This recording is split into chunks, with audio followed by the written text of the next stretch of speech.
ಎಲ್ಲರಿಗೂ ನಮಸ್ಕಾರ. Welcome back to Pathashala academy. So ನಾವು ಇವತ್ತು ಕ್ಲಾಸ್ ನಂಬರ್ 25 ಏನು ಕಲಿತಿದ್ದೀವಿ, ಒಕ್ಕೂಟ ನ್ಯಾಯಾಂಗದ ಪಾರ್ಟ್ 3 ಕಲಿತಿದ್ದೀವಿ. ಸೊ ಹೋದ್ ಕ್ಲಾಸಲ್ಲಿ ಪಾರ್ಟ್ 2 ಬಗ್ಗೆ ಕಲ್ತಿದ್ವಿ.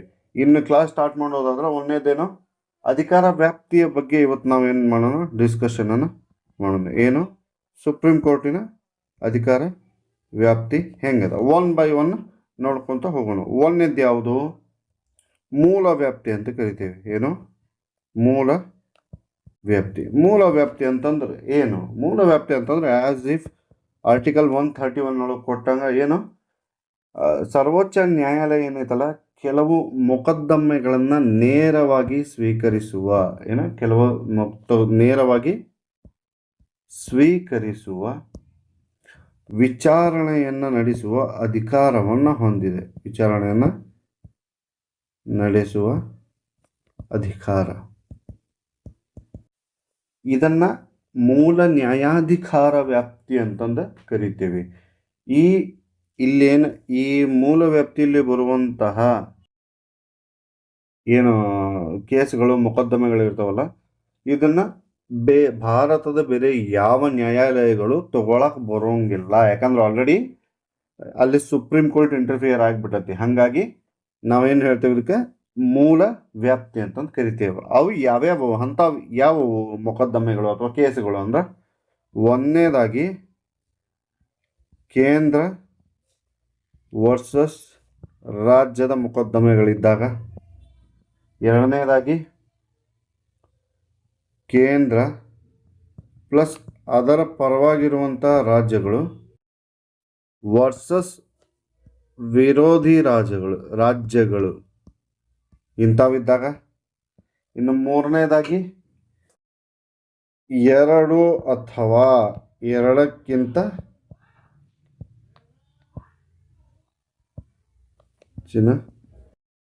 ರಾಜ್ಯಗಳ ನಡುವೆ ಜಗಳಿದ್ದಾಗ, ನೆಕ್ಸ್ಟ್ ಸಂವಿಧಾನವನ್ನು ಅರ್ಥೈಸುವುದು,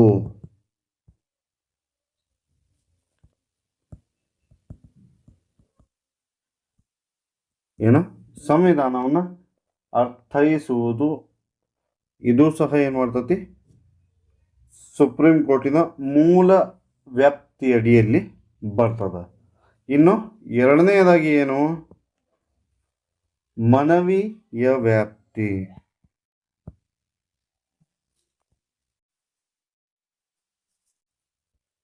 ಇನ್ನು ನಮ್ಮೆಲ್ಲರಿಗೂ ಗೊತ್ತಿದ್ದಂಗೆ ಮನೆ ವ್ಯಾಪ್ತಿ ಅಂತಂದ್ರೆ ಏನಪ್ಪ ಅಂದ್ರೆ, ಸುಪ್ರೀಂ ಕೋರ್ಟ್ ಏನದಲ್ಲ, ಇದೇನೋ ಮನವಿಯ ಅಂತಿಮ ನ್ಯಾಯಾಲಯ ಅಂತ ಕರಿತೀವಿ. ಏನು ಮನವಿಯ ಅಂತಿಮ ನ್ಯಾಯಾಲಯ.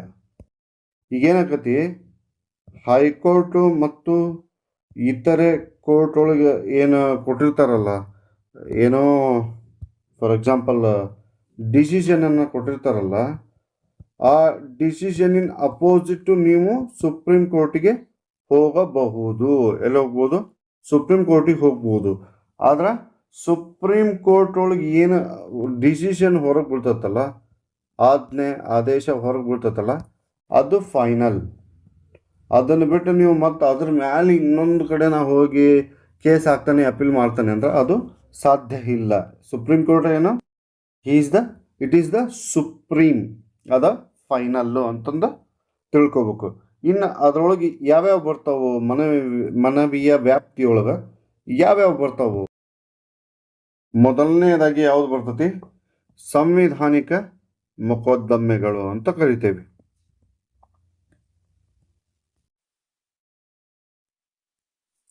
ಸಂವಿಧಾನಿಕ ಮೊಕದ್ದಮೆಗಳೊಳಗ ಏನಕ್ಕಪ್ಪ ಅಂತಂದ್ರೆ, ಫಾರ್ ಎಕ್ಸಾಂಪಲ್ ಹೈಕೋರ್ಟು ಯಾವುದೋ ಒಂದು ಕೇಸ್ ಒಳಗೆ ಅಲ್ಲಿ ಸಂವಿಧಾನಿಕ ಕಾನೂನಿನ ಅಂಶಗಳು ಅದಾವು ಅಂತ ದೃಢೀಕರಿಸ್ತಪ್ಪ.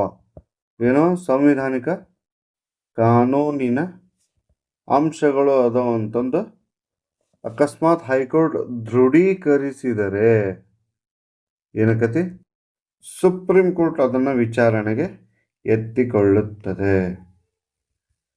ಅಕಸ್ಮಾತ್ ದೃಢೀಕರಿಸ್ಲಿಲ್ಪ, ಈಗ ಹೈಕೋರ್ಟ್ ಅದನ್ನೇನು ದೃಢೀಕರಣ ಮಾಡಲಿಲ್ಲ, ಬಟ್ ಅದು ಸಾಕಷ್ಟು ಸಂವಿಧಾನಿಕ ಅಂಶಗಳನ್ನು ಒಳಗೊಂಡಿದ್ರೆ, ಕಾನೂನಿನ ಅಂಶಗಳನ್ನು ಒಳಗೊಂಡಿದ್ರೆ ಸುಪ್ರೀಂ ಕೋರ್ಟ್ ತಾನಾಗಿಯೇ ಆ ಕೇಸನ್ನು ಮೊಕದ್ದಮೆ ಏನು ಮಾಡ್ಬೋದು, ವಿಚಾರಣೆಗೆ ತಗೊಳ್ಬೋದು. ಆದ್ರೆ ಇಲ್ಲಿ ಸುಪ್ರೀಂ ಕೋರ್ಟ್ ಹೇಳಿದ್ದ ಫೈನಲ್, ಅದೇ ಅಂತಿಮ. ಇನ್ನು ಇದು ಮೊದಲನೇದು. ಇನ್ನು ಎರಡನೇದು ಯಾವ್ದು ಬರ್ತದ? ಎರಡನೇದೇನು, ನಾಗರಿಕ ಮೊಕದ್ದಮೆಗಳು ಅಥವಾ ಸಿವಿಲ್ ಅಂತೂ ಕರೀತಾರ. ನಾಗರಿಕ ಮೊಕದ್ದಮೆಗಳು. ನಾಗರಿಕ ಮೊಕದ್ದಮೆಗಳು ಅಂತಂದ್ರೆ ಏನು? ಯಾವುದೋ ಒಂದು ಕೇಸು ಅಥವಾ ಮೊಕದ್ದಮೆ ಹೈಕೋರ್ಟಿನ ಅಡಿಯಲ್ಲಿ, ಅದಕ್ಕೆ ಹೈಕೋರ್ಟ್ನಾಗ ಏನು ಅನಿಸ್ತತಿ, ಇದು ಸರ್ವೋಚ್ಚ ನ್ಯಾಯಾಲಯಕ್ಕೆ ಮನವಿ ಸಲ್ಲಿಸಕ ಅರ್ಹವಾಗೈತಿ ಅಂತಂದು ಹೈಕೋರ್ಟಿಗೆ ಅನಿಸ್ಬೇಕು. ಮನವಿ ಸಲ್ಲಿಸಲು ಅರ್ಹ ಅಂತ ಇದಕ್ಕೆ ಅನಿಸ್ದಾಗ ಅದು ಏನು ಮಾಡ್ತತಿ, ದೃಢೀಕರಣವನ್ನು ಮಾಡ್ತತಿ. ಸೊ ಆ ದೃಢೀಕರಣ ಮಾಡಿದ ಮೇಲೆ ಏನಾಗತ್ತಿ, ಸುಪ್ರೀಂ ಕೋರ್ಟಿಗೆ ಆ ಒಂದು ಕೇಸು ಟ್ರಾನ್ಸ್ಫರ್ ಆಗ್ತದೆ. ಇಲ್ಲ ಯಾವುದಾದ್ರೂ ಒಂದು ಕೇಸು ಸಾಕಷ್ಟು ಕಾನೂನಿನ ಅಂಶಗಳನ್ನು ಒಳಗೊಂಡಿತ್ತಪ್ಪ ಅಂದ್ರೆ, ಅದು ಸಾಕಷ್ಟು ಕಾನೂನಿನ ಅಂಶಗಳನ್ನು ಒಳಗೊಂಡಿದ್ರೆ ಅದನ್ನು ಸಹ ಏನು ಮಾಡ್ಬೋದು, ಸರ್ವೋಚ್ಚ ನ್ಯಾಯಾಲಯ, ಉಚ್ಚ ನ್ಯಾಯಾಲಯ ದೃಢೀಕರಿಸಿದ ಮೇಲೆ ನಮ್ಮ ಸುಪ್ರೀಂ ಕೋರ್ಟ್ ಏನು ಮಾಡ್ಬೋದು, ತಗೊಳ್ಬೋದು. ಹೊಳ್ಳಿ ಇನ್ನೂ ಒಂದು ಥರ್ಡ್ ಇಂಪಾರ್ಟೆಂಟ್ ಥಿಂಗ್ ಏನಪ್ಪ ಅಂತಂದ್ರೆ, ಈಗೇನು ನಾಗರಿಕ ಕೇಸುಗಳಿಗೆ ಸಂಬಂಧಪಟ್ಟಂಗೆ ಸುಪ್ರೀಂ ಕೋರ್ಟ್ ಏನೈತಲ್ಲ ವ್ಯಾಪ್ತಿಯನ್ನು, ಈ ಸುಪ್ರೀಂ ಕೋರ್ಟ್ ವ್ಯಾಪ್ತಿಯನ್ನು ವಿಸ್ತರಣೆ ಮಾಡುವ ಅಧಿಕಾರ ಸಂಸತ್ತಿಗೆ ಐತಿ. ಇದಕ್ಕೆ ವಿಸ್ತರಣೆ ಮಾಡುವ ಅಧಿಕಾರ ಸಂಸತ್ತಿಗೆ ಐತಿ ಅಂತಂದು ಹೇಳ್ತಾರೆ ಅವರು. ಈ ಮೂರು ಇನ್ಸ್ಟೆನ್ಸ್ ಒಳಗೆ ಏನು ಮಾಡ್ಬೋದು, ಟ್ರಾನ್ಸ್ಫರ್ ಮಾಡ್ಬೋದು. ಇನ್ನು ಮೂರನೇದೇನು, ಕ್ರಿಮಿನಲ್ ಮೊಕದ್ದಮೆ. ಯಾವುದು? ಕ್ರಿಮಿನಲ್ ಕೇಸ್ ಅಂತ ಹಾಕೊಂಡ್ರು ಅಡ್ಡಿಲ್ಲ. ಇಲ್ಲೇನಕತಿ, ಈಗ ಜಿಲ್ಲಾ ಅಥವಾ ಸೆಷನ್ ಕೋರ್ಟ್ಗಳು ಏನು ಮಾಡಿರ್ತಾವೋ, ಒಬ್ಬ ವ್ಯಕ್ತಿಯನ್ನು ಬಿಡುಗಡೆ ಮಾಡಿರ್ತತಿ. ಏನು ಮಾಡಿರ್ತತಿ? ಬಿಡುಗಡೆ ಮಾಡಂತ ತೀರ್ಪು ಕೊಡ್ತತಿ. ನೆಕ್ಸ್ಟ್ ಅದ್ರ ಅಪೋಸಿಟ್ ಇದ್ದ ಹೈಕೋರ್ಟ್ಗೆ ಹೋದಾಗ ಹೈಕೋರ್ಟ್ ಏನು ಮಾಡ್ತತಿ, ಸೀದಾ ಮರಣದಂಡನೆ ಕೊಟ್ಬಿಡ್ತತಿ, ಅಥವಾ ಕಾರಾಗೃಹ ಶಿಕ್ಷೆ ಏನೋ ಒಟ್ಟರು ಒಂದು ಶಿಕ್ಷೆಯನ್ನು ಕೊಡ್ತತಿ. ಇಲ್ಲ ಮರಣ ದಂಡನೆ ಅಂತ ಇಟ್ಕೊಂಡ್ಬಿಟ್ರಿ. ಮರಣ ದಂಡನೆ ಕೊಟ್ಟಾಗ ಈಗೇನು ಇಲ್ಲಿ ಮರಣ ದಂಡನೆ ಏನು ವ್ಯಕ್ತಿಯನ್ನು ಹೊಂದಾನಲ್ಲ ಈ ವ್ಯಕ್ತಿ ಏನು ಮಾಡ್ಬೋದು, ಸುಪ್ರೀಂ ಕೋರ್ಟಿಗೆ ಏನು ಮಾಡ್ಬೋದು, ಮನವಿಯನ್ನು ಸಲ್ಲಿಸಬಹುದು. ಒಂದು ಇನ್ಸ್ಟೆಂಟ್, ಒಂದು ಉದಾಹರಣೆ. ಇನ್ನು ಎರಡನೇದಾಗಿ ಏನು, ಈಗ ಫಾರ್ ಎಕ್ಸಾಂಪಲ್ ಸೆಷನ್ ಕೋರ್ಟು ಅಥವಾ ಡಿಸ್ಟ್ರಿಕ್ಟ್ ಕೋರ್ಟಿನ ಅಧಿಕಾರವನ್ನು ಹೈಕೋರ್ಟು ಚಲಾಯಿಸ್ಬಿಡ್ತು. ಯಾರು? ಹೈಕೋರ್ಟು ಚಲಾಯಿಸಿ ಏನು ಮಾಡ್ತಾ, ಆ್ಯಸ್ ಯೂಶುವಲ್ ಮತ್ತು ಆಪಾದಿತರಿಗೆ ಮರಣದಂಡನೆ ಕೊಡ್ತು.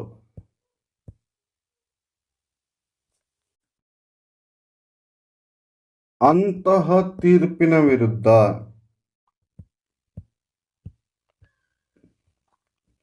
ಏನು ಮಾಡಬಹುದು, ಸುಪ್ರೀಂ ಕೋರ್ಟಿಗೆ ಮನವಿಯನ್ನು ಸಲ್ಲಿಸಬಹುದು. ಇನ್ನು ಥರ್ಡ್ ಒನ್, ಯಾವುದೋ ಒಂದು ಕೇಸು ಸುಪ್ರೀಂ ಕೋರ್ಟಿನ ಮನವಿಗೆ ಅರ್ಹ ಐತಿ ಅಂತಂದು ಹೈಕೋರ್ಟು ದೃಢೀಕರಿಸಿದ್ರ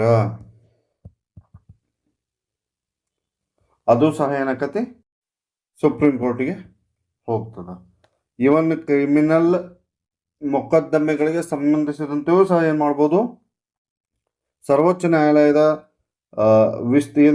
ಇದನ್ನ ಆ ಅಧಿಕಾರ ವ್ಯಾಪ್ತಿಯನ್ನು ವಿಸ್ತರಿಸುವ ಅಧಿಕಾರವನ್ನು ಯಾರು ಹೊಂದ್ಯಾರ? ಸಂಸತ್ತು ಹೊಂದೈತಿ. ನೆಕ್ಸ್ಟ್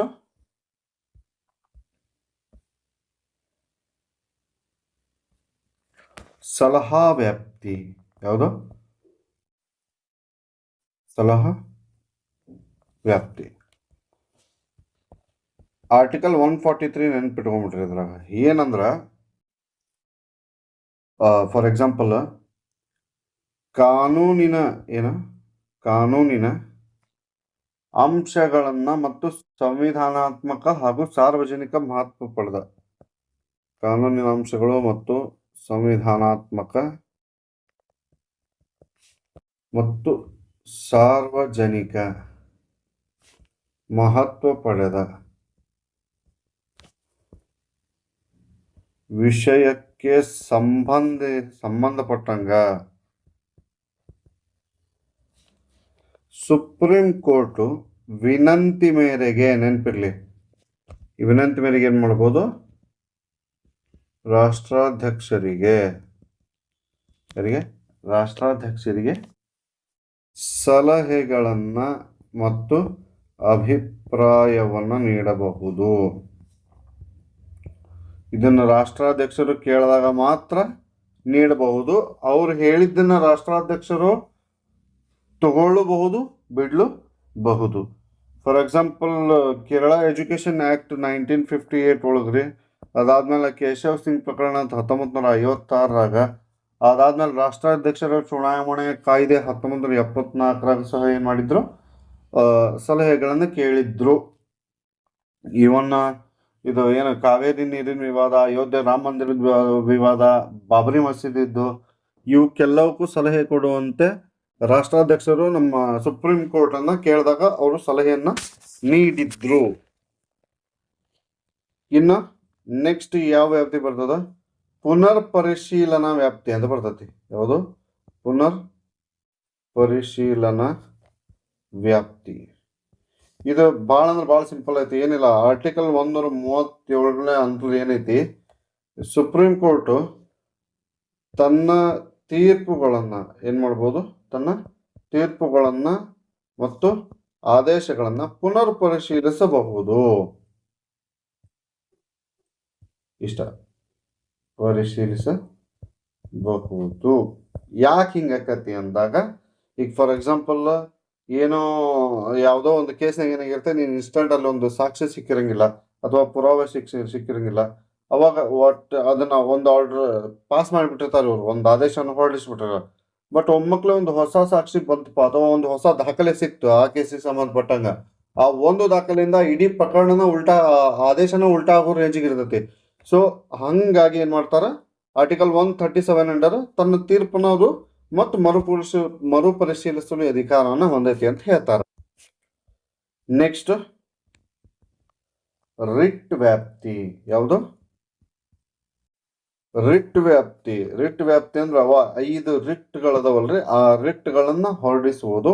ಆ ರಿಟ್ಗಳು ಯಾವ್ಯಾವ ಅಂತ ನಾ ಹೇಳುವುದಿಲ್ಲ, ಯಾಕಂದ್ರೆ ಮೂಲಭೂತ ಹಕ್ಕುಗಳು ನಾ ಎಲ್ಲ ಕ್ಲಿಯರ್ ಆಗಿ ಹೇಳೀನಿ. ಸುಪ್ರೀಂ ಕೋರ್ಟ್ ಯಾವಾಗ ಹೊರಡಿಸ್ತೇವೆ ಅಂತೂ ಸಹ ನಿಮ್ಗೆ ಹೇಳೀನಿ. ಅದನ್ನ ನೀವು ಕಮೆಂಟ್ ಸೆಕ್ಷನ್ ಒಳಗೆ ಹಾಕ್ರಿ, ನಾ ಡೈರೆಕ್ಟ್ ಮುಂದೆ ಹೋಗ್ತೇನೆ. ಇವು ಮೋಸ್ಟ್ ಇಂಪಾರ್ಟೆಂಟ್ ವ್ಯಾಪ್ತಿಗಳ್ರಿ, ಸುಪ್ರೀಂ ಕೋರ್ಟಿಂದು ಮೋಸ್ಟ್ ಇಂಪಾರ್ಟೆಂಟ್ ವ್ಯಾಪ್ತಿಗಳು. ಇನ್ನೂ ಕೆಲವುಗಳದವು, ಬಟ್ ಅವ್ನು ಎಕ್ಸ್ಪ್ಲೈನ್ ಅವನು ಎಲ್ಲ ಟೈಪ್ ಬೈ ಟೈಪ್ ಹೇಳೋದಕ್ಕಿಂತ ವಾಸ್ಟ್ ಇಂಪಾರ್ಟೆಂಟ್ ಅಲ್ಲ, ಒಂದೊಂದು ಲೈನ್ ಒಳಗೆ ಮುಕ್ಕೊಂತ ಹೋಗ್ಬಿಡ್ತಾವು. ಇನ್ನೊಂದು ಏನು ಮಾಡ್ತಾರ, ಇನ್ನೊಂದು ಸುಪ್ರೀಂ ಕೋರ್ಟಿನ ಮಹತ್ತರವಾದ ಕೆಲಸ ನಿಮ್ಗೆಲ್ಲರಿಗೂ ಗೊತ್ತೈತಿ, ಸಂವಿಧಾನದ ರಕ್ಷಣೆ. ಹೌದಾ? ಯಾಕಂದ್ರೆ ಇವ್ರು ಏನೋ ಚೇಂಜಸ್ ಮಾಡಿದ್ರು ಅದನ್ನ ಅಸಿಂಧು ಅಂತಂದು ಹೇಳುವ ಸಿಂಧುತ್ವದ ಬಗ್ಗೆ ಚರ್ಚೆ ಮಾಡಿದಾಗ ಅದನ್ನ ಲಾಸ್ಟಿಗೆ ಫೈನಲೈಸ್ ಮಾಡೋರು ಯಾರು, ಸುಪ್ರೀಂ ಕೋರ್ಟ್ ಮಾಡ್ತತಿ. ಇದೊಂದು ನೆನಪಿರ್ಲಿ. ಇವರೇ ಸಂವಿಧಾನ ಹೆಂಗ್ ಬೇಕಾದಂಗೆ ಚೇಂಜ್ ಮಾಡಕ್ ಬರಂಗಿಲ್ಲ. ಅದರ ಮೂಲ ಸಂರಚನೆಗೆ ಧಕ್ಕೆ ಆಗದಂತೆ ಮಾತ್ರ ಇವರು ಸಂವಿಧಾನವನ್ನ ಚೇಂಜ್ ಮಾಡಬಹುದು. ಹೊಳ್ಳಿ ಆರ್ಟಿಕಲ್ 129 ಅಂಡರ್ ಇದನ್ನೇನಂತಾರ, ದಾಖಲೆಯ ನ್ಯಾಯಾಲಯ ಅಂತ ಕರೀತಾರ. ಅದ್ನ್ಯಾಕೆ ಕರೀತಾರ ಅಂತಂದ್ರೆ ಅಲ್ಲಿ ಏನು ಸರ್ವೋಚ್ಚ ನ್ಯಾಯಾಲಯದ ಎಲ್ಲ ಕಾರ್ಯಕಲಾಪಗಳು ಮತ್ತು ತೀರ್ಪುಗಳನ್ನು ಏನು ಮಾಡಿರ್ತಾರ, ದಾಖಲೆಯಾಗಿ ಇಟ್ಕೊಂಡಿರ್ತಾರ. ಹಾಗಾಗಿ ಅದನ್ನೇನು ಮಾಡ್ತಾರ, ದಾಖಲೆ ನ್ಯಾಯಾಲಯ ಅಂತಂದು ಕರೀತಾರ. ಇನ್ನೊಂದು ಇದಕ್ಕೇನಂತಾರ, ನ್ಯಾಯಿಕ ವಿಮರ್ಶೆನೂ ಅಂತ ಕರೀತಾರ. ಅಂದ್ರೆ ಈಗ ಕೇಂದ್ರ ಸರ್ಕಾರ ಮತ್ತು ರಾಜ್ಯ ಸರ್ಕಾರದ್ದೇನ ಇರ್ತೈತಲ್ಲ, ರಾಜ್ಯ ಸರ್ಕಾರದ ಅಧಿಕಾರಗಳು ಇರ್ತಾವಲ್ಲ, ಅಧಿಕಾರ ಮತ್ತು ಕಾರ್ಯಗಳ ಸಂವಿಧಾನ ಬದ್ಧತೆಯನ್ನ ವಿಮರ್ಶಿಸುವ ಅಧಿಕಾರ ಯಾರಿಗೈತಿ, ಸುಪ್ರೀಂ ಕೋರ್ಟಿಗೆ ಐತಿ. ಹಾಗಾಗಿ ಇದನ್ನ ಏನಂತಾರ, ನ್ಯಾಯಿಕ ವಿಮರ್ಶೆ ಅಂತಂತೂ ಸಹ ಈ ಅಧಿಕಾರ, ನ್ಯಾಯಿಕ ವಿಮರ್ಶೆ ಅಧಿಕಾರನೂ ಸಹ ಯಾರಿಗೆ ಐತಿ? ಸುಪ್ರೀಂ ಕೋರ್ಟ್ಗೆ ಐತಿ. ಸೊ ನೆಕ್ಸ್ಟ್ ಏನು? ನ್ಯಾಯಾಂಗದ ಉಲ್ಲಂಘನೆಗೆ ಶಿಕ್ಷೆಯನ್ನು ವಿಧಿಸುವ ಅಧಿಕಾರ. ಎದಕ್ಕೆ? ನ್ಯಾಯಾಂಗದ ಉಲ್ಲಂಘನೆಗೆ ಶಿಕ್ಷೆಯನ್ನು ವಿಧಿಸುವ ಅಧಿಕಾರನೂ ಸಹ ಸುಪ್ರೀಂ ಕೋರ್ಟಿಗೆ ಐತಿ. ಒಂದು ಸತಿ ಅದು ಆದೇಶ ಸುಪ್ರೀಂ ಕೋರ್ಟಿಂದ ಬಂತಂದ್ರೆ ಅದಕ್ಕೆ ಪ್ರತಿಯೊಬ್ಬರು ತಲೆಬಾಗಲೇಬೇಕು. ಯಾರು ಅದಕ್ಕೆ ಇಲ್ಲ ಇದು ತಪ್ಪೈತಿ ಅಥವಾ ಅದರ ವಿರುದ್ಧವಾಗಿ ಹೋಗ್ತಾರೆ ಅವ್ರಿಗೆ ಶಿಕ್ಷೆ ವಿಧಿಸುವಂಥ ಅಧಿಕಾರ ಸುಪ್ರೀಂ ಕೋರ್ಟಿಗೆ ಐತಿ. ಇದಲ್ಲದೆ ನಿಯಮಗಳನ್ನು ರಚಿಸುವ ಅಧಿಕಾರ ಐತಿ, ನೇಮಕಾತಿಯ ಮೇಲ್ವಿಚಾರಣೆ ಮಾಡುವ ಅಧಿಕಾರನೂ ಐತಿ, ಶಿಫಾರಸುಗಳನ್ನು ಮಾಡುವ ಅಧಿಕಾರನೂ ಐತಿ, ಹಂಗಾಮಿ ರಾಷ್ಟ್ರಾಧ್ಯಕ್ಷರಿಗೆ ಕಾರ್ಯನಿರ್ವಹಿಸುವ ಅಧಿಕಾರನೂ ಸಹ ಇವ್ರಿಗೆ ಐತಿ. ಯಾವಾಗಂದ್ರೆ ಈಗ ಪ್ರೆಸಿಡೆಂಟ್ ಸ್ಥಾನನೂ ಖಾಲಿ ಆಯಿತು, ವೈಸ್ ಪ್ರೆಸಿಡೆಂಟು ಇಲ್ಲ. ಅವಾಗ ಯಾರು ಪ್ರೆಸಿಡೆಂಟ್ ಇಲ್ಲ ಅಂದ್ರೆ ವೈಸ್ ಪ್ರೆಸಿಡೆಂಟ್ ಬರ್ತಿದ್ರು, ಈಗ ಅವರು ಇಲ್ಲ. ಸೊ ಅವಾಗ ಏನು ಮಾಡ್ತಾರೆ? Supreme court chief justice of India ಅವ್ರು ಏನು ಮಾಡ್ತಾರೆ? ಆ್ಯಸ್ ಅ ಪ್ರೆಸಿಡೆಂಟ್ ಆಗಿ ಆಳ್ತಾರೆ. ಹಂಗೆ ಆಳಿದಂತಹ ಭಾರತದ ಏಕಮಾತ್ರ ಪ್ರೆಸಿಡೆಂಟ್ ಯಾರಂತಂದ್ರೆ CJI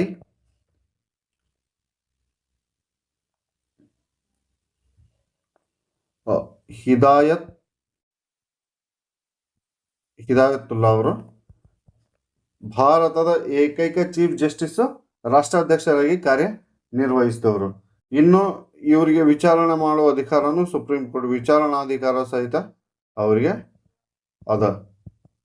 ಇದಾದ್ಮೇಲೆ ಏನು ಮಾಡಿದ್ರು? ರಾಷ್ಟ್ರೀಯ ಹಸಿರು ನ್ಯಾಯಾಧಿಕರಣವನ್ನು ಏನು ಮಾಡಿದ್ರು? ಇವರು ಸ್ಟಾರ್ಟ್ ಮಾಡಿದರು. ರಾಷ್ಟ್ರೀಯ ನೆಲ, ಜಲ, ಪರಿಸರ ಸಂರಕ್ಷಣೆಗಾಗಿ ರಾಷ್ಟ್ರೀಯ ಹಸಿರು ನ್ಯಾಯಾಧಿಕರಣ. ಇದರಿಂದ ಏನಕ್ಕತಿ? ಪರಿಸರಕ್ಕೆ ಸಂಬಂಧಪಟ್ಟ ಮೊಕದ್ದಮೆಗಳೆಲ್ಲ ಅತ್ಯಂತ ಫಾಸ್ಟ್ ಆಗಿ ಮೂವ್ ಆಗಲಿ ಅಂತಂದು ಏನು ಮಾಡಿದ್ರು? 2010 ಏನು ಮಾಡಿದ್ರು? ಇದನ್ನ ಸ್ಥಾಪನೆಯನ್ನು ಮಾಡಿದ್ರು. ಸೊ ಇದಾಗಿತ್ತು ನಮ್ಮ ಒಕ್ಕೂಟ ನ್ಯಾಯಾಂಗದ ವ್ಯವಸ್ಥೆ ಬಗ್ಗೆ. ಇನ್ನು ಇದರಲ್ಲಿ ಕೆಲವೊಂದಿಷ್ಟು ಕೇಸ್ಗಳ ಬಗ್ಗೆ, ಸಾರ್ವಜನಿಕ ಹಿತಾಸಕ್ತಿ ಅರ್ಜಿಗಳ ಬಗ್ಗೆ ನಾನು ಹೇಳಿಲ್ಲ. ಅದನ್ನ ಈಗ ಸದ್ಯ ನಿಸ್ ತಿಳ್ಕೊರಿ. ಇದಾದ್ಮೇಲೆ next previous year question papers ಸ್ವಲ್ಪ ಸ್ಟಡಿ ಮಾಡೋಣ. ಅದಾದ್ಮೇಲೆ ಇದು ಮುಗಿದ್ಮೇಲೆ ಅದರ ಬಗ್ಗೆ ಸಪ್ರೇಟ್ ಆಗಿ ನಾನು ಕ್ಲಾಸ್ ಮಾಡ್ತೇನೆ. ಈಗ ಪಟಾಪಟ್ ಏನು ಮಾಡೋಣ? ಕ್ವಶನ್ ಆನ್ಸರ್ಸ್ ಬಿಡಿಸ್ಕೊಂಡು ಬಂದ್ಬಿಡೋಣ. ಏನೋ ಈಗ ಪ್ರೀವಿಯಸ್ ಇಯರ್ ಕ್ವಶನ್ ಪೇಪರ್ಸ್ ಅನ್ನು ನೋಡ್ಕೊಂತ ಹೋಗೋಣ. ಸೊ ಫಸ್ಟ್ ಕ್ವಶನ್ ಏನು? ಸುಪ್ರೀಂ ಕೋರ್ಟ್ ಅಸ್ತಿತ್ವಕ್ಕೆ ಬಂದದ್ದು ಯಾವಾಗ ಅಂತ ಕೇಳೋಣ ನಾವು. ಸೊ ಸುಪ್ರೀಂ ಕೋರ್ಟು ಯಾವಾಗ ಅಸ್ತಿತ್ವಕ್ಕೆ ಬಂತು ಅನ್ನೋದನ್ನು ಹೇಳಬೇಕು. So option first Jan 28, 1950, option B Jan 26, 1950, option C December 9, 1946, option D ಯಾವುದೂ ಅಲ್ಲ. ಸೊ ರೈಟ್ ಆನ್ಸರ್ ಯಾವುದು? ಸಂವಿಧಾನ ಜಾರಿ ಬಂದ ಕರೆಕ್ಟ್ 2 ದಿವಸದ ನಂತರ ನಮ್ಮ ಸುಪ್ರೀಂ ಕೋರ್ಟ್ ಅಸ್ತಿತ್ವಕ್ಕೆ ಬರ್ತೈತಿ. ಭಾರತ ಸುಪ್ರೀಂ ಕೋರ್ಟನ್ನು ಕೆಳಕಂಡ ಯಾವುದರಿಂದ ಜಾರಿಗೆ ತರಲಾಯಿತು ಅಂತ ಕೇಳ್ಯಾರ ಅವರು. ಸೊ ಯಾವುದರಿಂದ ಜಾರಿಗೆ ತರಲಾಯಿತು ಅಂದ್ರೆ ಆಬ್ವಿಯಸ್ಲಿ ಸಂವಿಧಾನದ ಥ್ರೂ ಏನು ಮಾಡ್ಯಾರ? ಸುಪ್ರೀಂ ಕೋರ್ಟನ್ನು ಜಾರಿಗೆ ತೊಗೊಂಡು ಬಂದಾರ. ಸುಪ್ರೀಂ ಕೋರ್ಟ್ನ ನ್ಯಾಯಾಧೀಶರನ್ನು ನೇಮಿಸುವವರು ಯಾರು ಅಂತ ಕೇಳ್ಯಾರ ಅವರು. ಸೊ ಸುಪ್ರೀಂ ಕೋರ್ಟ್ನ ನ್ಯಾಯಾಧೀಶರನ್ನು ನೇಮಿಸುವವರು ಯಾರ್ಯಾರು? ಸೊ ಭಾರತದ ಮುಖ್ಯ ನ್ಯಾಯಾಧೀಶರ ಜೊತೆ ಸಮಾಲೋಚನೆ ನಡೆಸಿ ರಾಷ್ಟ್ರಪತಿಯವರು ಏನು ಮಾಡ್ತಾರೆ? ನೇಮಕವನ್ನು ಮಾಡ್ತಾರ. ನೆಕ್ಸ್ಟ್, ಸರ್ವೋಚ್ಚ ನ್ಯಾಯಾಲಯದ ನ್ಯಾಯಾಧೀಶರು ಯಾರು? ಸಂಸತ್ತಿನಿಂದ ಆಯ್ಕೆ ಆಗ್ತಾರ ಅಥವಾ ಸಂಸತ್ತಿನ ಸಲಹೆಯಂತೆ ರಾಷ್ಟ್ರಪತಿಗಳಿಂದ ನೇಮಿಸಲ್ಪಡ್ತಾರ? ಪ್ರಧಾನಮಂತ್ರಿಗಳ ಸಲಹೆಯ ಮೇರೆಗೆ ರಾಷ್ಟ್ರಪತಿಗಳಿಂದ ನೇಮಿಸಲ್ಪಡ್ತಾರ ಅಥವಾ ಕೊಲ್ಜಿಯಂನ ಶಿಫಾರಸಿನ ಮೇಲೆಗೆ ರಾಷ್ಟ್ರಪತಿಗಳಿಂದ ನೇಮಿಸಲ್ಪಡುತ್ತಾರೆ? ಅಂದ್ರೆ option D is the right answer. Bharat supreme ಕೋರ್ಟ್ನ ನ್ಯಾಯಾಧೀಶರಾಗಿ ನೇಮಕವಾಗಲು ವ್ಯಕ್ತಿಗೆ ಯಾವ ವಯಸ್ಸು ಅರ್ಹತೆಯನ್ನಾಗಿ ಶಿಫಾರಸು ಮಾಡಿದೆ? ಒಂದನೇದು ನೇಮಕಾತಿ ದಿನದಂದು 30, ನೇಮಕಾತಿ ದಿನದಂದು 35 ವರ್ಷ, ನೇಮಕಾತಿ ದಿನದಂದು 30 ವರ್ಷಕ್ಕಿಂತ ಕಡಿಮೆ ಇರಬಾರ್ದು. ನೆಕ್ಸ್ಟ್, ಸಂಸತ್ತು ಕಾನೂನು ಒದಗಿಸುವಂಥ ರೀತಿಯಲ್ಲಿ ಇದನ್ನು ನಿರ್ಧರಿಸುತ್ತದೆ. ಆಪ್ಷನ್ 4 ರೈಟ್ ಆನ್ಸರ್ ಏನು? 4. ಇವು ಯಾವುದು ಸುಪ್ರೀಂ ಕೋರ್ಟಿನ ನ್ಯಾಯಾಧೀಶರಿಗೆ ಇಷ್ಟೇ ವಯಸ್ಸಾಗಬೇಕು ಅಂತ ಇಲ್ಲಿ ಕೊಟ್ಟಿರ್ರಿ. ಹಾಗಾಗಿ ನಮ್ಗೆ option D is the right answer. Supreme ಕೋರ್ಟ್ನ ನ್ಯಾಯಾಧೀಶರುಗಳು ತಮ್ಮ ಕಚೇರಿಯಲ್ಲಿ ಕಾರ್ಯಾರಂಭಿಸುವ ಮುನ್ನ ಪ್ರಮಾಣ ವಚನವನ್ನು ಯಾರ ಕಡೆಯಿಂದ ತಗೊಂತಾರ? ಇವರು ಭಾರತದ ರಾಷ್ಟ್ರಪತಿಗಳಿಂದ ಏನು ಮಾಡ್ತಾರ? ಪ್ರಮಾಣದ ವಚನವನ್ನು ತಗೊಂತಾರ ಅಥವಾ ರಾಷ್ಟ್ರಪತಿಗಳು ನೇಮಿಸಲ್ಪಟ್ಟ ವ್ಯಕ್ತಿಯಿಂದ, ಯಾರಾದರೂ ಒಬ್ಬ ವ್ಯಕ್ತಿಯನ್ನು ರಾಷ್ಟ್ರಪತಿಗಳು ನೇಮಿಸಿದ್ರೆ ಅವರ ಪರವಾಗಿ ಆ ನೇಮಕಗೊಂಡ ವ್ಯಕ್ತಿಯ ಸಮ್ಮುಖದಲ್ಲಿ ಏನು ಮಾಡ್ತಾರೆ ಇವರು ಪ್ರಮಾಣ ವಚನವನ್ನು ಸ್ವೀಕರಿಸ್ತಾರ. ಭಾರತ ರಾಷ್ಟ್ರಪತಿಗಳಿಗೆ ಸರ್ವೋಚ್ಚ ನ್ಯಾಯಾಲಯವು ಆಪ್ಷನ್ ಎ ಮುಖ್ಯ ಸಾರ್ವಜನಿಕ ಪ್ರಾಮುಖ್ಯವುಳ್ಳ ವಿಷಯದ ಮೇಲೆ ಸ್ವಯಂ ಪ್ರೇರಿತವಾಗಿ ಸಲಹೆ ನೀಡಬಹುದು. ಎರಡನೇದು ಅವರು ಅಂತಹ ವಿಷಯದ ಮೇಲೆ ಸಲಹೆ ಕೇಳಿದರೆ ನೀಡಬಹುದು. ಮೂರನೇದು ವಿಷಯಗಳು ನಾಗರಿಕ ಮೂಲಭೂತ ಹಕ್ಕುಗಳಿಗೆ ಸಂಬಂಧಿಸಿದರೆ ಮಾತ್ರ ನೀಡಬಹುದು. ಸೊ ಆನ್ಸರ್ ಯಾವ್ದು ಇದ್ರಾಗ? 1 ಮಾತ್ರನ, 2 ಮಾತ್ರನ, 3 ಮಾತ್ರನ, 4, 1 ಮತ್ತು 2 ಅಂತ ಕೇಳೋಣ. ಸೊ ಇದ್ರೊಳಗೆ option 2 is the right answer. 2 ಮಾತ್ರ. ಯಾಕಂದ್ರೆ ಅವ್ರು ಕೇಳಿದ್ರೆ ಅಷ್ಟು ಸುಪ್ರೀಂ ಕೋರ್ಟ್ ಸಲಹೆಯನ್ನು ನೀಡಬಹುದು. ತಾನಾಗಿ ಅವರಿಗೆ ಸುಪ್ರೀಂ ಕೋರ್ಟಿಗೆ ಸಲಹೆಯನ್ನು ನೀಡೋಕೆ ಅಧಿಕಾರ ಇಲ್ಲ. ನೆಕ್ಸ್ಟ್, ಕಾನೂನಿನ ಅಥವಾ ವಾಸ್ತವಾಂಶದ ಬಗ್ಗೆ ಸುಪ್ರೀಂ ಕೋರ್ಟ್ ರಾಷ್ಟ್ರಪತಿಗೆ ಸಲಹೆಯನ್ನು ಕೊಡುವುದು. ಆಪ್ಷನ್ ಎ ಅವರ ಸ್ವಂತ ನಿರ್ಣಯ ಮೇಲೆ, ಆಪ್ಷನ್ ಬಿ ನಾಗರಿಕ ಮೂಲಭೂತ ಹಕ್ಕುಗಳಿಗೆ ಸಂಬಂಧಿಸಿದ್ದರೆ, option C B actually option C ಇದಾಗಬೇಕಿತ್ತು. ರಾಷ್ಟ್ರಪತಿ ಕೇಳಿದರೆ ಮಾತ್ರ ದೇಶದ ಏಕತೆ ಮತ್ತು ಐಕ್ಯತೆ ಧಕ್ಕೆ ಉಂಟಾದರೆ ಮಾತ್ರ ಅಂತ ಕೇಳಿರೋರು. ಸೊ ಇದಕ್ಕೆ ರೈಟ್ ಆನ್ಸರ್ ಯಾವುದು? ರಾಷ್ಟ್ರಪತಿಯವರು ಕೇಳಿದರೆ ಮಾತ್ರ ಅವರು ಹೇಳಬೇಕು. ನೆಕ್ಸ್ಟ್, ಸರ್ವೋಚ್ಚ ನ್ಯಾಯಾಲಯದ ಸಲಹೆ ಎಂದರೆ ಆಪ್ಷನ್ ಎ ರಾಷ್ಟ್ರಾಧ್ಯಕ್ಷರ ಮೇಲೆ ನಿರ್ಬಂಧ. ನೆಕ್ಸ್ಟ್, ರಾಷ್ಟ್ರಾಧ್ಯಕ್ಷರ ಮೇಲಿನ ಅನಿರ್ಬಂಧ. ರಾಷ್ಟ್ರಾಧ್ಯಕ್ಷರ ನಿರ್ಬಂಧ ಒಂದು ವೇಳೆ ಅವರು ಸರ್ವಾನುಮತದಿಂದ ಬೆಂಬಲಿತವಾಗಿದ್ದಲ್ಲಿ ಅಥವಾ ನಿರ್ದಿಷ್ಟ ಸಂದರ್ಭಗಳಲ್ಲಿ ನಿರ್ಬಂಧವು ಮತ್ತು ಇತರ ಪ್ರಕರಣಗಳಲ್ಲಿ ನಿರ್ಬಂಧವಲ್ಲದ ಅಂತ ಕೊಟ್ಟಾನೆ. ಸೊ ಇದಕ್ಕೆ ಆನ್ಸರ್ ಯಾವುದು? ರಾಷ್ಟ್ರಾಧ್ಯಕ್ಷರ ಮೇಲಿನ ಅನಿರ್ಬಂಧ. ಕೊಟ್ಟಿರುವ ಹೇಳಿಕೆಗಳಲ್ಲಿ ಯಾವುದು ಸುಪ್ರೀಂ ಕೋರ್ಟ್ನ ಸಲಹಾ ನ್ಯಾಯಾಧಿಕಾರದ ವ್ಯಾಪ್ತಿಗೆ ಬರ್ತತಿ ಅಂತ ಕೇಳೋಣ ನಾವು. ಸೊ ಸುಪ್ರೀಂ ಕೋರ್ಟ್ನ ಅಭಿಪ್ರಾಯವು ರಾಷ್ಟ್ರಪತಿಗಳಿಂದ ಬಂದ ಕಾನೂನಿನ ಕುರಿತು ಪ್ರಶ್ನೆ ಅಥವಾ ವಿಷಯಕ್ಕೆ ಸಂಬಂಧಿಸಿದ್ದಾಗಿರುತ್ತದೆ. ಅಥವಾ ಒಂದು ವೇಳೆ ಸುಪ್ರೀಂ ಕೋರ್ಟ್ನ ಅಭಿಪ್ರಾಯಕ್ಕೆ ಬದ್ಧವಾಗಿದ್ದಾಗ ಇದನ್ನು ನೀಡುವುದಾಗಿರುತ್ತದೆ. ಸಿ, ಸುಪ್ರೀಂ ಕೋರ್ಟ್ ಸಲಹೆಗೆ ಬದ್ಧವಾಗಿರಬೇಕಾಗಿದ್ದು ರಾಷ್ಟ್ರಪತಿಗಳಿಗೆ 42ನೇ ತಿದ್ದುಪಡಿಯಾಗುವವರೆಗೂ ಇತ್ತು. ನೆಕ್ಸ್ಟ್, ಸುಪ್ರೀಂ ಕೋರ್ಟ್ನ ಸಲಹಾಧಿಕಾರ ವ್ಯಾಪ್ತಿಯು ಸಂವಿಧಾನ ಜಾರಿಗೆ ಬರುವುದಕ್ಕಿಂತ ಮುಂಚೆ ಒಪ್ಪಂದಗಳ ವಿಷಯದಲ್ಲೂ ವಿವಾದ ಉಂಟಾಗಲು ಸಹ ನೀಡಬಹುದು ಅಂತ ಕೇಳೋಣ. ಸೊ ಇದಕ್ಕೆ ಆನ್ಸರ್ ಏನು? 42ನೇ ತಿದ್ದುಪಡಿ ಮಟ್ಟನು ಏನಾಗಿತ್ತು ರೀ? ಬದ್ಧವಾಗಿರಬೇಕಿತ್ತು ರಾಷ್ಟ್ರಪತಿಗಳಿಗೆ. ಈಗ ಅದನ್ನು 42ನೇ ತಿದ್ದುಪಡಿ ಆದ್ಮೇಲೆ ಅದನ್ನ ತೆಗೆದು ಹೋದಾರ. ನೆಕ್ಸ್ಟ್, ಶಾಸಕಾಂಗ ಅಧಿಕಾರ ಕೇಂದ್ರ ಪಟ್ಟಿಯಲ್ಲಿ ಯಾವುದೇ ವಿಷಯಕ್ಕೆ ಸಂಬಂಧಿಸಿದಂತೆ ಸುಪ್ರೀಂ ಕೋರ್ಟ್ನ ನ್ಯಾಯ ವ್ಯಾಪ್ತಿಯನ್ನು ಹೆಚ್ಚಿಸುವ ಅಧಿಕಾರ ಇರುವುದು ಯಾರಿಗೆ? Simple question, simple answer. Next, Bharat ಸರ್ವೋಚ್ಚ ನ್ಯಾಯಾಲಯ ಅಧಿಕಾರ ವ್ಯಾಪ್ತಿಯು ವಿಸ್ತರಿಸಲ್ಪಡುವುದು ಯಾವುದರಿಂದ ಅಂತ ಕೇಳ್ಯಾರ ಇವರು. ಇದು ಒಂಚೂರು ಟ್ವಿಸ್ಟಿಗೆ ಕೇಳ್ಯಾರ. ಯಾಕಂದ್ರೆ ಇಲ್ಲಿ ಸಂಸತ್ತು ಅಂತ ಇದಂತೂ ಅಲ್ಲ. ಬಟ್ ಸಂಸತ್ತಿನ ಕಾನೂನಿನಿಂದ ಇದು ಅಕ್ಕತಿ. ಇದೊಂದು ನೆನಪಿರಲಿ, ಸಂಸತ್ತಿನ ಕಾನೂನು ಇಂಪಾರ್ಟೆಂಟ್, ನಿರ್ಣಯ ಅಲ್ಲ. ನೆಕ್ಸ್ಟ್, ಭಾರತದ ಸರ್ವೋಚ್ಚ ನ್ಯಾಯಾಲಯವು ಕೇಂದ್ರ ಮತ್ತು ರಾಜ್ಯಗಳ ನಡುವಿನ ವಿವಾದಗಳನ್ನು ಬಗೆಹರಿಸಲು ಅಧಿಕಾರ ಇರುವುದು. ಇದಕ್ಕೆ ಯಾವ ಅಧಿಕಾರ ಅಂತ ಕರೀತಾರ ಅಂತ ಕೇಳೋಣ. ಜಸ್ಟ್ ನಾವು ಡಿಸ್ಕಷನ್ ಮಾಡೇವಿ. ಏನು? ಮೂಲ ನ್ಯಾಯಾಧಿಕಾರ ವ್ಯಾಪ್ತಿ. ಇವುಗಳ ನಡುವಿನ ವಿವಾದಗಳಲ್ಲಿ ಸರ್ವೋಚ್ಚ ನ್ಯಾಯಾಲಯವು ಮೂಲ ನ್ಯಾಯಾಧಿಕಾರ ವ್ಯಾಪ್ತಿಯನ್ನು ಹೊಂದಿರುವುದಿಲ್ಲ. ಎದ್ರಾಗ ಹೊಂದಿರುವುದಿಲ್ಲ ಅಂತ ಕೇಳೋಣ ನಾವು. ಸೊ ಭಾರತ ಸರ್ಕಾರ ಮತ್ತು ರಾಜ್ಯ ಅಥವಾ ರಾಜ್ಯಗಳು, ಭಾರತ ಸರ್ಕಾರ ಮತ್ತು ಒಂದು ಬದಿಯ ರಾಜ್ಯ ಮತ್ತು ಇನ್ನೊಂದು ಬದಿಯ ಅಥವಾ ಇನ್ನೊಂದು ಹೆಚ್ಚಿನ ರಾಜ್ಯಗಳು, 2 ರಾಜ್ಯಗಳು, ನಾಗರಿಕ ಮತ್ತು ರಾಜ್ಯ. ಅಂದರೆ ನಾಗರಿಕ ಮತ್ತು ರಾಜ್ಯದ ಮೇಲೆ ಮೂಲ ಅಧಿಕಾರ ವ್ಯಾಪ್ತಿ ಇರಂಗಿಲ್ಲ. ಸುಪ್ರೀಂ ಕೋರ್ಟ್ ಇವುಗಳ ನಡುವಿನ ವಿವಾದದಲ್ಲಿ ಯಾವುದೇ ಮೂಲ ಅಧಿಕಾರವನ್ನು ಹೊಂದಿಲ್ಲ ಅಂತ ಕೇಳೈತಿ. ಸೊ ಅದು ಯಾವುದಂದ್ರೆ ಯಾವುದು? Option C is the right answer. Next, ಕೊಟ್ಟಿರುವ ಯಾವುವು ಸುಪ್ರೀಂ ಕೋರ್ಟ್ನ ಮೂಲ ನ್ಯಾಯಾಧಿಕಾರಕ್ಕೆ ಸೇರಿವೆ? ಸೊ ಇದು ಹಳೆಯಲ್ಲ ಮಕ್ಕಳು ಗಂಡ ಕ್ವಶನ್ ಕೇಳ್ಯಾರ ಇವರು. ಕೇಂದ್ರಾಡಳಿತ ಪ್ರದೇಶ, ಹೆಚ್ಚಿನ ರಾಜ್ಯಗಳು. ಸೊ ಇದಕ್ಕೆ ಆಪ್ಷನ್ ಬಿ ಒಂದು ಐತಿ. ನೆಕ್ಸ್ಟ್ ಇನ್ನೊಂದು ಯಾವ್ದು ಐತಿ ನೋಡಿ ಹೇಳ್ರಿ.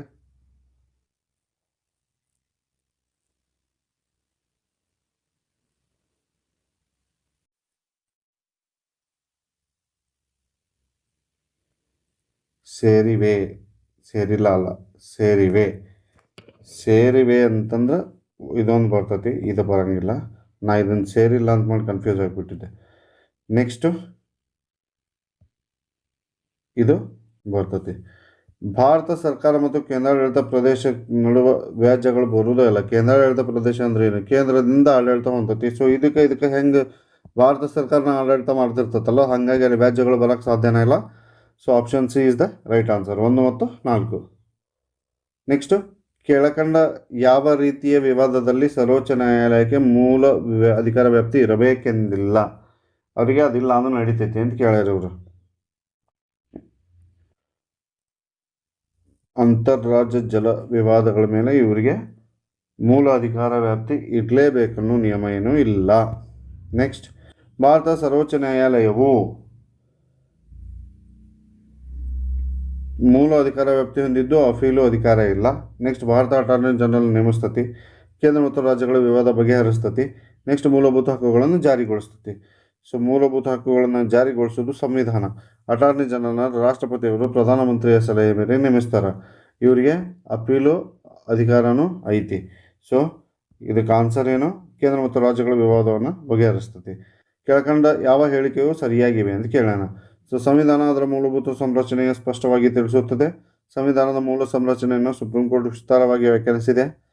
ನೆಕ್ಸ್ಟ್, ಭಾರತದ ಕಾನೂನು ಆಯೋಗವು ಅಟಾರ್ನಿ ಜನರಲ್ನ ಸಹಾಯದೊಂದಿಗೆ ಮೂಲ ಸಂರಚನೆಯನ್ನು ವ್ಯಾಖ್ಯಾನಿಸಿದೆ. ನೆಕ್ಸ್ಟ್, ಸರ್ವೋಚ್ಚ ನ್ಯಾಯಾಲಯವಾಗಲಿ ಅಥವಾ ಸಂಸತ್ತಲ್ಲಾಗಲಿ ಸಂವಿಧಾನದ ಮೂಲ ಸಂರಚನೆಯನ್ನು ವ್ಯಾಖ್ಯಾನಿಸಿರುವುದಿಲ್ಲ. ಸೊ ಇದರೊಳಗೆ ಯಾವುದು ರೈಟ್ ಆನ್ಸರ್ ಅಂತ ಕೇಳಿದ್ರೆ, ಸರ್ವೋಚ್ಚ ನ್ಯಾಯಾಲಯವಾಗಲಿ ಅಥವಾ ಸಂಸತ್ತಲ್ಲಾಗಲಿ ಸಂವಿಧಾನದ ಮೂಲ ಸಂರಚನೆಯನ್ನು ವ್ಯಾಖ್ಯಾನಿಸಿರುವುದಿಲ್ಲ. ನೆಕ್ಸ್ಟ್, ಕೇಂದ್ರ ಮತ್ತು ರಾಜ್ಯಗಳ ನಡುವಿನ ವ್ಯಾಜ್ಯಗಳನ್ನು ನಿರ್ಧರಿಸುವ ಸುಪ್ರೀಂ ಕೋರ್ಟ್ನ ಅಧಿಕಾರ ಎಲ್ಲಿ ಬರ್ತತಿ ಅಂತ ಕೇಳ್ಯಾರ. ಸೊ ಇದೇನು ಮೂಲ ಅಧಿಕಾರ ವ್ಯಾಪ್ತಿಯೊಳಗೆ ಬರ್ತತಿ. ಆಸ್ ಯೂಶುವಲ್ ಭಾರತ ಸಂಯುಕ್ತ ವ್ಯವಸ್ಥೆ ಘಟಕಗಳ ನಡುವಣ ವ್ಯಾಜ್ಯಗಳು ಸೇಮ್ ಇದೇ ಕ್ವಶನ್ ಇಲ್ಲಿ ಕೇಳೋಣ.